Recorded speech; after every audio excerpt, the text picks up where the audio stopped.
So for more insight into all these latest developments, we now welcome Alex Kokcharov, a political risk analyst, and he joins us from London. Alex, thank you so much for your time on this very important moment, because it's official just a short while ago. European Union leaders giving that green light to make Ukraine a candidate for membership in the bloc. It's being described as a symbolic win for Kiev. Volodymyr Zelensky, as you know, has been pleading for this a short while ago. He's calling it an historic moment. So talk us through the significance of this move. It is definitely an historic moment for Ukraine, but also for Moldova. Let's not forget that. But for Ukraine, it carries much more significance because Ukraine is a country at war. And indeed, the Ukrainian government will push for the narrative that Ukraine is fighting not just for its future, but for the future of entire Europe, of entire European Union. And yes, nobody expects a rapid accession into the European Union for both Ukraine and Moldova. It can take a long period of time, but this is a very important moment in history of Ukraine, Moldova, and Europe as a whole. And there will be significance, including in these two countries gaining access to pre-accession funds and to increasing their links with the European Union. Now, we just heard there a short while ago the Ukrainian ambassador to the EU, Vysvolod Chentsov, saying soldiers are calling home from the front line, asking about Ukraine's candidate status. He called it a matter of dignity, but as you've alluded to, the road is long. So how does it impact Ukrainians in the short term? How does it impact the war on the ground? Well, Ukraine has an association agreement with the EU, which is fully implemented from September 2017. So it already has quite significant access to the European market for many of its goods.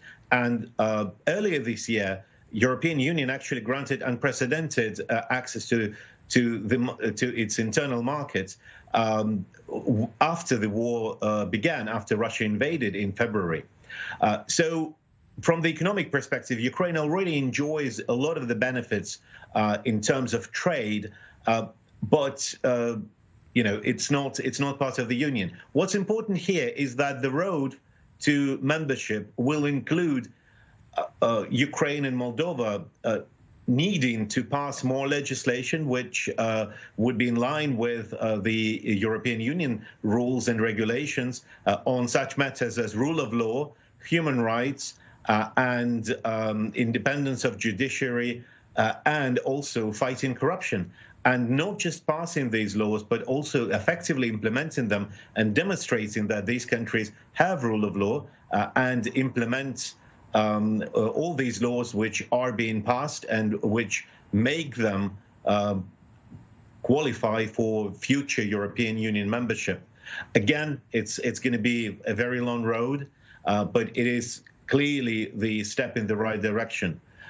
In terms of why people in Ukraine are focusing on this, let's go back to 2014, when 2013 actually, when the Revolution of Dignity in November 2013 began on Maidan in the center of Kiev, because Ukrainians wanted this European future. They wanted to have the European perspective. They felt that they're part of the wider Europe, and they wanted to get closer to the European Union and see a path to eventual future membership. So it's very important for Ukraine.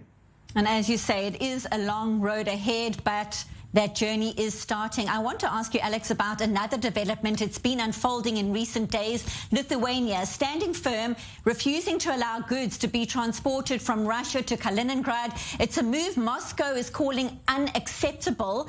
What do you make of Vilnius digging its heels in here when there's a strong risk the situation could well escalate? How do you see it unfolding? Well, Lithuania is not introducing any unilateral bans for Russian transit. It is simply implementing the EU sanctions which have been adopted before by the entire bloc. So this is not a unilateral decision. And the European European Commission actually supported Lithuania in this.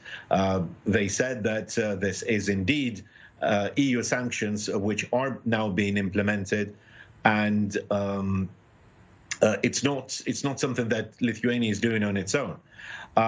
So this is number one. Number two, it's not a blockade.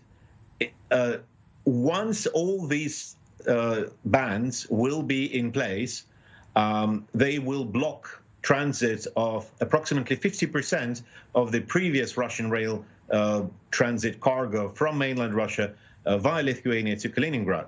But Kaliningrad is not landlocked. Russia uses sea transport to move all the military goods to Kaliningrad, which is an important military outpost for Russia. So it is just a matter of reorganizing logistics and supply chains, and Russia has an option of supplying Kaliningrad with these banned sanctioned goods via sea.